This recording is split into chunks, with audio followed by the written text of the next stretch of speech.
Somewhere in your firm, a misguided doer-seller is running through their pitch deck, slide by slide, while the client stopped listening 2 slides ago. Nobody noticed. Nobody asked a single question about what the client actually needs. Somewhere else, a deal fell through, and someone's already got 3 reasons why it wasn't their fault. And in a conference room somewhere, someone's telling a client, trust us, we're the best, instead of asking questions, listening, and earning that trust. Some may see these as little things, but they are all a very big deal.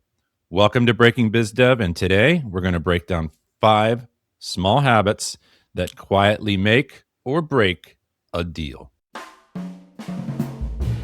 You're listening to Breaking BizDev with John Tyerman and Mark Wainwright. Conversations that break down, beat up, and redefine business development for the professional services firms of tomorrow. And now for your hosts, John and Mark. All right, ladies and gentlemen, welcome to another episode of Breaking BizDev. I'm John and he's Mark. And Mark, like you mentioned in that opening bit, we're going to break down 5 little sales habits that make a big difference in your business development. How are you doing today, Mark? Good. I'm great. These are behaviors that I see or don't see in people in the marketplace, and frankly, also in people that I work with pretty closely. And the people who are really doing well start to exhibit these behaviors. And behaviors are one of those things where you have to look closely and see that they're being practiced, right? And I start to see the people who are starting to learn and understand and grow as doer-sellers in their organizations. They start to embrace these behaviors and start to practice them to the point where I ask them, I was like, hey, did you make sure you did that? Did you do this? And they say, yeah, of course. That's just how I do it. So those behaviors are transitioning to just how people do things, right? So it's great. Love to see it. Yeah, and it takes a while to form habits too. I think I was reading somewhere it takes 21 days of dedicated effort every single day to develop a habit. So it's something that you have to be intentional about at first, but then it becomes second nature. Yeah, or 2 years with me hammering you to get you to learn a certain behavior, right? Funny. I guess it depends on what the habit is. Yeah, for sure. Here's the 5 sales behaviors. Proactivity, that's number 1. Number 2, ownership. Number 3, curiosity and low self-orientation. Number 4, situational awareness. And number 5, humble confidence. So we're going to break down each of these sales behaviors, and we've got a little bit of fun stuff up our sleeves, a little skits that we'll run through. So Mark, why don't we should we start with proactivity? You want to start there? Yeah, let's do that. And just the caveat on that list of 5 is that there's a lot of behaviors out there that contribute to people being successful in this world of professional services and sales. These are five big ones, I think, 5 top ones that I see the successful people practicing. So yeah, first, let's define it, right? What do I mean by proactivity? Yeah. Proactivity is the practice of taking initiative, right? And anticipating future events, needs, or challenges of your clients rather than simply just reacting to that stuff. We call that kind of like being a vendor. It's just reacting to stuff. It means shaping certain situations to your advantage and preventing problems and issues before they happen, rather than just being in the today and just adjusting to circumstances after they happened, that sort of thing. So there we go. We've defined proactivity, and that's what we're talking about. And there's a little bit of empathy that has to happen there too, because you need to think of the prospect in their shoes. What are they expecting? And try to think 1 or 2 steps ahead. Good. So what are some real world examples of behaviors that kind of exhibit proactivity? Yeah. And we'll run through, I think we've got some good and bad behaviors that are observable behaviors in all of these. And I just picked 3 that were off the top of my head, John. Like, here's 3 good behaviors, right? 1, picking up the phone, right? It's that move, that little switch that flips in your brain that says, I have to pick up the phone and talk to this person now, because there's an immediacy to this and there's some urgency and I need to have a synchronous conversation. I'm going to pick up the phone and call, right? Another one is imagining the next step or steps. Maybe you're in a sales process and you're starting to anticipate the conversations or the steps that are going to happen next, where the client is moving or going to move, whether you could be in a service delivery mode where you're anticipating pitfalls or whatever else. So anticipation, right? Imagining the next steps, keeping your eyeballs not just focused on today, but tomorrow. And the third one related to that is getting out in front of problems, whether you're in those initial sales steps and you're starting to see something bubbling up that could be problematic, or you're delivering a service. Getting out in front of problems is a big one. So those are good ones. What about some bad ones, John? Yeah, flip the coin on that one. Some bad behaviors related to proactivity. So I guess these aren't really proactive behaviors. These are more reactive behaviors. Yeah, sure. This is the bad stuff. Right. Number one, waiting for the RFP to drop. Yeah. So just waiting in the wings for that RFP to hit your inbox so that you can bid on it. The second one here that we have is sending the proposal and then waiting for them to call you. The opposite of what you talked about before, picking up the phone and actually calling the prospect, calling the client. For sure. And then the third bad behavior that we have is not changing anything to make sure that you win the next one. You're not learning from your mistakes. You're not licking your wounds and reflecting and looking in the mirror. Yeah. Waiting for them to call you, right? That's the kicker. When I talk to individuals about specific new business opportunities, I say, okay, what's the next step? And if the first thing out of their mouth is, I'm waiting for them to decide or get back to me or whatever else, then I'm just like, oh, okay. Well, speaking of the waiting game, Mark, let's play a little bit of a waiting game ourselves. So we have these, you came up with these little skits, and I actually think they're a really clever idea. This will be the first one. This one is called The Waiting Game. The Springfield Center project wraps up in 3 weeks, John. How's it going? Yeah, fine, I think. They haven't reached out or mentioned anything, so I'm just kind of waiting. John, the team's over budget on this project, and we missed the last 2 milestone check-ins. Did you know that? Yeah. Oh, that's right. Yeah, I saw that. But Mark, we're super busy. I was just waiting for them to flag it so that it becomes more urgent. By the time they call you, John, it's often too late. Okay. I'll pick up the phone. I'll call them now before they have to call me. I'll make the first move.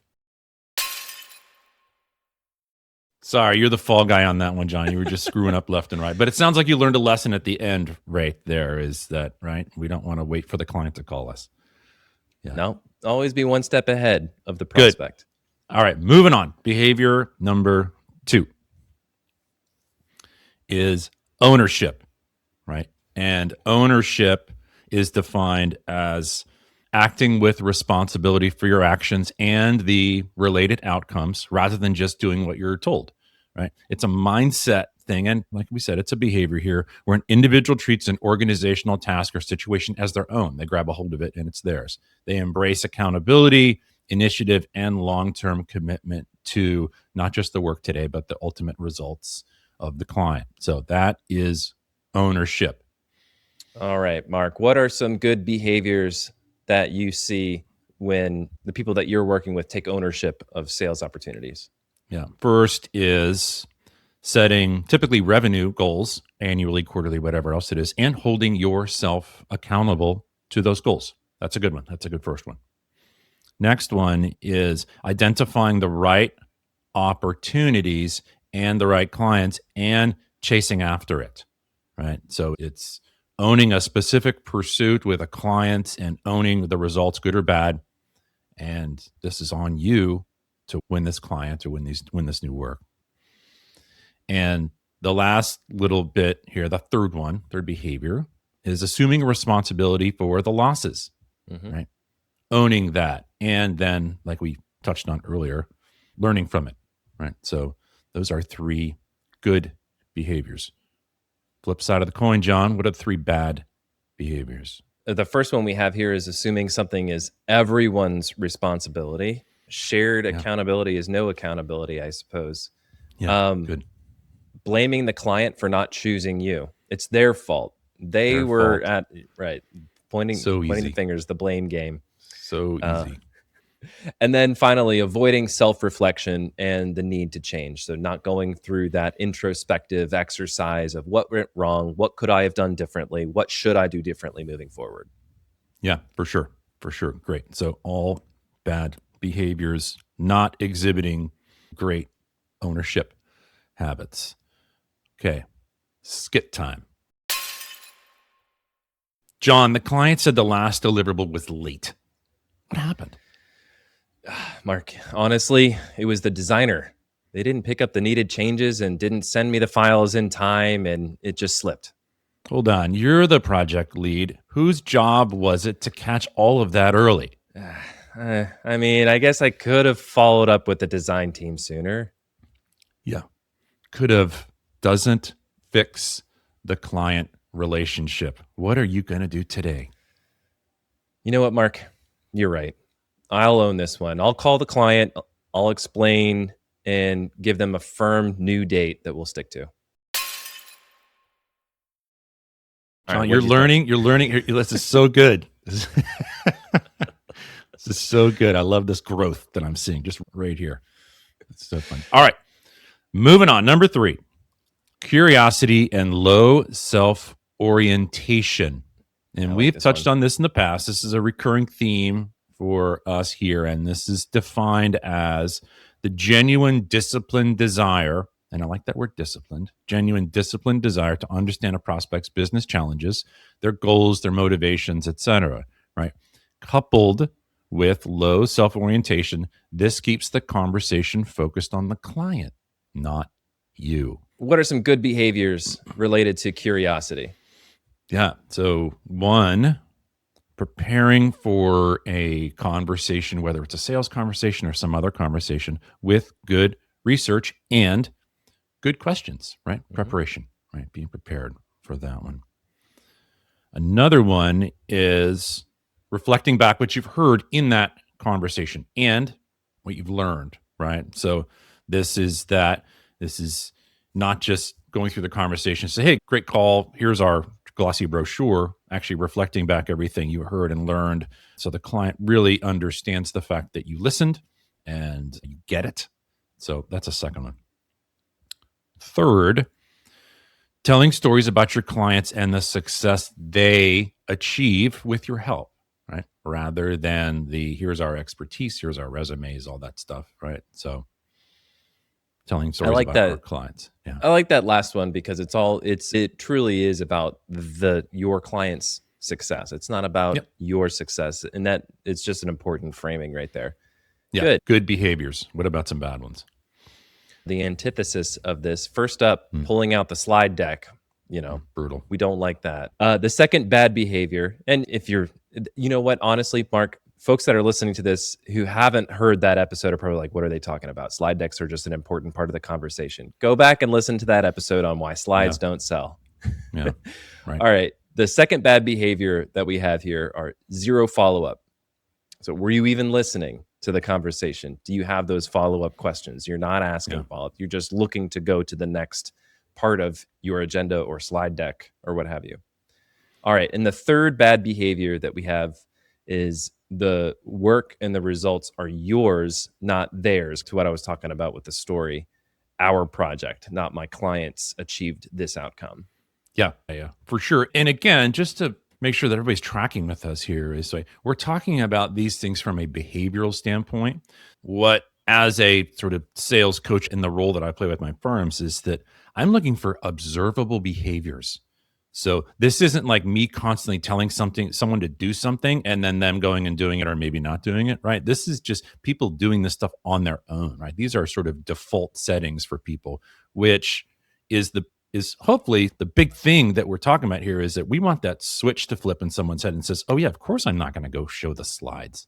Who's going to do that? That would be silly, right? So these are observable behaviors that people are this is how they just show up, right? So some good ones and some bad ones right there related to curiosity and empathy. Totally. And so I guess like the first step is just being aware of this within yourself, like looking at you from third person's point of view and seeing this for yourself. Actually, great point for sure. Okay. So we have another skit related to curiosity and low self-orientation. This one, Mark, is called Me, Me, Me. John, how'd the discovery call go with the new prospective client today? Oh, Mark, it was fantastic. I walked them through our whole process, all of our pricing, all of our case stories, all of our resumes. It was great. Wait a minute, time out. Did you ask them what problem they're actually trying to solve? No, I figured our pitch covered what most people really need, right? John, that's not curiosity. That's more like a script, right? What? Oh. Tell me, what do you actually know about their business? I glanced over the lead report before I got on the call. But, boy. that's a fair point, Mark. I'll give them a call and I will listen first this time. Good. That was a fun one. You know, John, it's worth a laugh, John, but I've had that same conversation multiple times. I bet you have. I mean, that's to your point about behaviors. That is the first thing that you think of if you're new to sales is on that first call, you want to make a good impression. You want to lead them through everything. You want to shove as much information. But no, it's a point well taken. Yeah. When you're just learning all this stuff, right? That's not a default behavior. They're like, if we don't talk about ourselves at all in that conversation, how are they going to know that we're different or better or whatever else? And I just say, you're going to shut the heck up. That's how you're going to be different, right? Because all these other folks they're talking to are just yakking away, right? You're just going to shut up. There you go. All right, there's me. You're listening to Breaking BizDev, the podcast that beats up, breaks down, and redefines business development for the professional services firms of tomorrow. Your hosts are John Tyerman, founder of Red Cedar Marketing, the podcast marketing company for experts and professional services firms, and Mark Wainwright, principal consultant and founder of Wainwright Insight, the fractional sales manager and sales consultant to professional services firms. If you find this podcast helpful, please help us by following the show and leaving a review on Apple Podcasts. And now, back to the show. All right, number 4, the fourth behavior is situational awareness. Situational awareness is the ability to read the room, to pick up on subtle client cues, and adapt things in real time, right? It means prioritizing relevance over a rigid script, allowing you to understand a buyer's unique circumstances, of course, if you're in a sales conversation, and pivot your questions, pivot the conversation, and the ultimate offer. I will tell you, John, with left-brained, technically minded individuals, this is one of the behaviors that is the most challenging, for sure. It's funny, Mark, I liken this to, I play in a band on the weekends and I play the drums, right? Yeah. And it's very much like reading the crowd. There's a couple songs where we're playing and we've got basically an option to either drop it down to halftime or bump it up to double time. And it all depends on the crowd and if they're feeling it or not. Do we want to just like kind of be calmer and relaxing, or do we want to bring up the energy? So yeah, I like that. That's a great analogy for sure. All right. So what are some good behaviors around within a sales context around situational awareness? Yeah. So one is maybe you're in a sales conversation, coming in, being prepared to let the conversation run around a little bit, but making sure that you have some goals, you have some objectives that you've set around that conversation, and making sure that you can pull things back in and achieve what you want to achieve in those conversations. Too many times, John, those conversations will just run wild.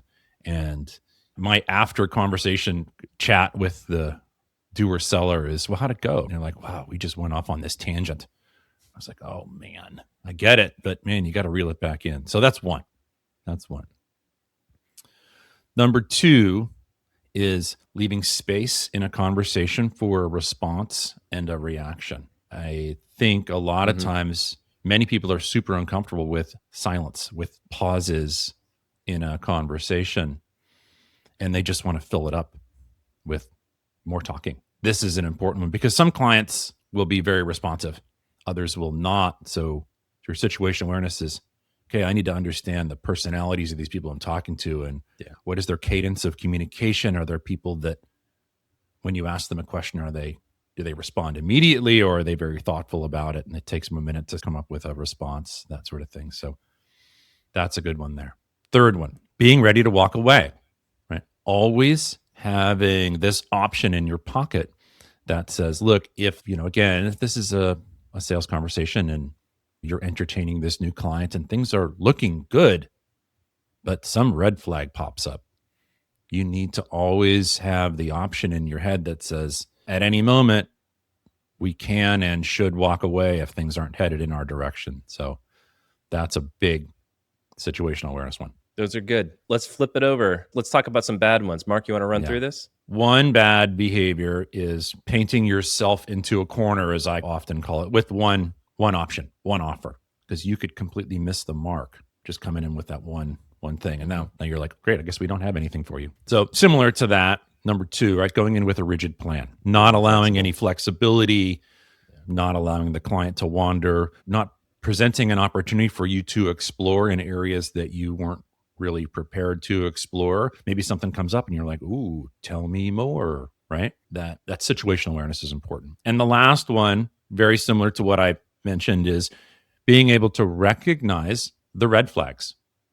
Yeah, that's a good one. You're not gonna be able to come into a conversation just knowing when those flags are going to pop up and what they are. So you need to be constantly have your sort of radar up, right? And make sure that when some people even say, oh, it was kind of a yellow flag, right? I've heard that right before. in the post-mortem, the conversation afterwards that I'm having with the doer-sellers that I'm working with, they'll say, it was a little bit of a yellow flag. And I was like, dude, that was a red flag. Clearly a red flag. When they told you the last 4 consultants they worked with were really expensive and that's why they fired them, that's not a red flag to you? Calibrate your color codes, everybody. Right? Yeah, there you go. All right, so we've got another skit for you. So this one is called Reading the Room. John, how'd the pricing conversation go with that client? It went great. I ran through the full proposal, just like we planned. Hey, did you notice that they just kept glancing at their phone and cutting you off? Not really. I just wanted to get through the part about our experiences and our resumes. John, that's the room trying to tell you something, and I think you might have missed it. What you thinking about that? What would you have done otherwise? You know what? Now that you mention it, I do recall them interrupting me a few times, and if I was going back, I would have paused, said, "Hey, is this still a good time?" Maybe take the conversation in a different direction, maybe refocus it a little bit more on understanding why they're interrupting. Yeah, now that you mentioned, that probably could have gone a little bit better. Hey, we're not winning any Oscars here, but you get the point. We're not winning Oscars, John, but I'll tell you what, if people listening to the podcast have been around long enough, they've all been in this situation where the client is clearly, or the prospect, or just whoever's on the other side of the table is just clearly checked out, right? And you're like, what am I going to do in order to get this thing back on track? And one of the things, like you mentioned there, is that, let's put the spotlight back on them. Right. And let them talk, right? So there's no more checking the phone and there's no more, I should be doing something else somewhere else kind of thing. So yeah. You can tell too, if you're on Zoom, if you see like lighting changes, they're going between tabs on their browser. They're not paying attention. So that's another little visual cue. That's funny. All right. Last but not least, our 5th behavior here that we mentioned is humble confidence. Right? And I don't even know if this is a term, John, but maybe this is something that I made up. But humble confidence in sales, right? Now that we're here, we're talking about sales. So humble confidence in selling is the balance of knowing your value and trusting your expertise while actively putting the prospect's needs before your ego. Mm-hmm. It means being helpful.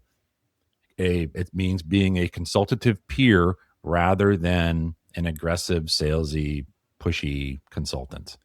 So. Some might see humble confidence and see that as an oxymoron, but I think the way that you laid that out makes a lot of sense. So let's bring some examples. Mark, what are some good behaviors that you've observed that kind of wrap up into humble confidence? Yeah. So admitting you don't have the answer now, but making sure that you follow up on a question that was asked during the conversation. Easy one. Second one, entertaining new prospective clients with what I call cautious optimism, right? Not the, oh my gosh, this is going to be great. We have to fold ourselves in half and bend over backwards in order to win this client, right? Approaching them like you would any other situation that says, we have to make sure that we're a good fit and that they have a problem that we can solve and frankly do a fantastic job at so that they're a good long-time client. Third, if it all doesn't pan out, redirecting prospective clients to someone who might be able to help them better than you. Right. So it's if those question marks crop up, if the yellow flags or the red flags in those early conversations come up and the client has a specific need, and you know what, I actually have someone we've maybe collaborated with in the past or just another consulting firm out there that could actually achieve what they need to achieve better, faster, cheaper, whatever else, then having the confidence to just say, look, it sounds to us like you would be best served working with these folks. Let me make a connection here and off you go. Those are good behaviors for sure. And that last one, I think, is really great because that kind of 3X's the trust, that there's like a multiplier effect, right? Because you're helping the prospective client, you're helping whoever you refer them to. And then thirdly, you're not taking on work that you need to stretch and figure out how you're going to deliver on it. That's a huge opportunity cost savings. Yeah. And that's it's a karma thing, right? I just think that's just, if you let those folks go and they'll be a bit better served, they'll come back at some point when they have something that you guys can really help them with. So flip side of the coin, bad behaviors, John. Some bad behaviors that relate to humble confidence. So saying yes to everything. And we've all been there as consultants where you want to say yes to something. You think that you can deliver on it, but sometimes that's not the right course of action. Maybe you don't have the right expertise or experience, or that kind of work doesn't have the margins you need, or whatever the case may be. Saying yes to everything is bad behavior. Good. All right. Number 2, discounting. So when you're discounting your services, you're discounting your expertise, the value that you create. You're signaling to prospects that you are a low-cost provider and that's not an area that you want to play in, especially as an expert. All right. Third on the list, some bad behaviors that relate to humble confidence. So emailing that PDF rather than having a conversation around it. You've hammered this home, Mark. Synchronous conversations to walk through proposals. Don't just send off that PDF. Yeah, that doesn't exhibit that confidence that we're looking for, that I'm prepared to have a conversation where I can walk through the dollars and cents and the work to be done and do that live. Because if you're trying to hide behind the proposal, or you're afraid the client's going to say no to the numbers on the screen, or on whatever you give them, or then you have no confidence in that at all. And maybe you'll just default back to that second one, which was discounting, right? So not good. Here's our final skit that we have for you, listeners. This one's called We Are the Best. John, the client pushed back hard on our timeline. How'd you handle it? I told them that we're the best in the industry. They just need to trust the process. Time out. What? Did that actually address their concern? I don't know. Not really. They just got quieter after that. Oof. Confidence isn't insisting that you're right. What could you have said instead? I suppose I could have acknowledged that timeline didn't fit what their expectations were. I suppose I could have explained where I was coming from and then asked what timeline could work better for them. So good. John, the growth you have experienced through these 5 behaviors, from the stubbing your toe and really screwing up to recognizing where you've gone wrong and improving, is dramatic. So really well done here. Thank you, Mark. I've experienced a lot of growth on this podcast episode. Good. All right. So that's our 5, folks. So there are others that we have clearly discussed in the podcast previously. There's others that are out there. We would love to hear other behaviors that weigh in on comments when we post these on LinkedIn or elsewhere. That would be good. But yeah, these are 5 behaviors. Some would consider them little things, but ultimately they end up being a really big deal, right? Proactivity, ownership, curiosity, and low self-orientation, situational awareness, and that funny thing, humble confidence. That's the 5. Yeah. So as a quick go and do for listeners out there, take a look at your last sales call, record your next sales call if you don't have one to look back on, and then just watch it with an opened mind and take a look for some of these behaviors, good or bad, so that you kind of understand where you're starting from. I like it. Good stuff. All right, John, I think this has been a fun episode. Until next time. Until next time. Thanks for listening to Breaking BizDev. Subscribe on Spotify and Apple Podcasts or listen to the show at breakingbizdev.com. This episode was produced by Red Cedar Marketing. If you think a business podcast is right for your company, visit redcedarmarketing.com to learn more.